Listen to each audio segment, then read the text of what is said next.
High everyone, this is Srijata. আমি actually বেরোচ্ছিলাম বাইরে, তো শর্মিষ্ঠা ম্যাম অনেকদিন ধরেই আমার কাছে একটা ভিডিও চেয়েছিলেন। তো মুখে আপাতত সানস্ক্রিন আর লিপস্টিক ছাড়া কিছু নেই।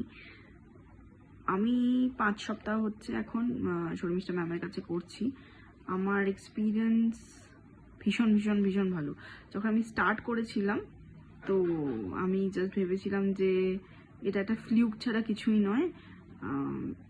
মানে ভাবছিলাম যে হয়তো টাকাটা চলেই যাবে। তো আমি সেটা ভেবেই, মানে এটাই আমার ভিতরেই কাজ করছিল যে কিছুই হয়তো হবে না। এটা যোগা তো শুনেছি বডি, ফেসের কি। আর সত্যি কথা বলতে আমি কোনো রিসার্চ না করেই ওনার কাছে জয়েন করেছি, তো সেজন্য আরও আইডিয়া ছিল না। কিন্তু ভীষণ অ্যামেজিং আর ভীষণ পজিটিভ এক্সপিরিয়েন্স ওনার সাথে। শুধুমাত্র তোমার যে ফিজিক্যাল চেঞ্জ হবে, মানে মুখের যে ফেশিয়াল চেঞ্জ হবে সেটা নয়। At the end of the day she is a very positive lady. তো উনি ভীষণভাবে মোটিভেট করেন সব কিছুর ব্যাপারে। তুমি নিজের লাইফস্টাইলেও অনেক চেঞ্জেস দেখতে পাবে ওনার সাথে ক্লাস করার পরে।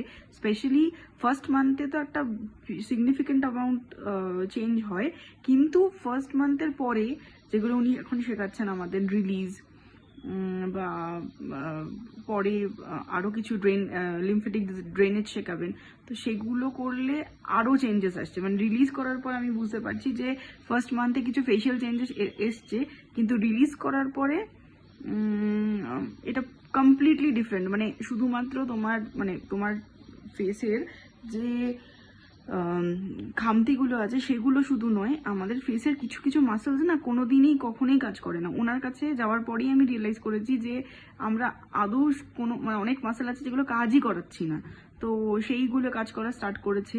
ফেসে একটা গ্লো এসছে। আমি কিন্তু কোনো ফিল্টার ইউজ করছি না আপাতত। পুরো মানে ওনার ওই ব্লাড সার্কুলেশন বাড়ানোর জন্য কোনো ফেশিয়াল মানে করিনি এই 5 সপ্তাহের মধ্যে।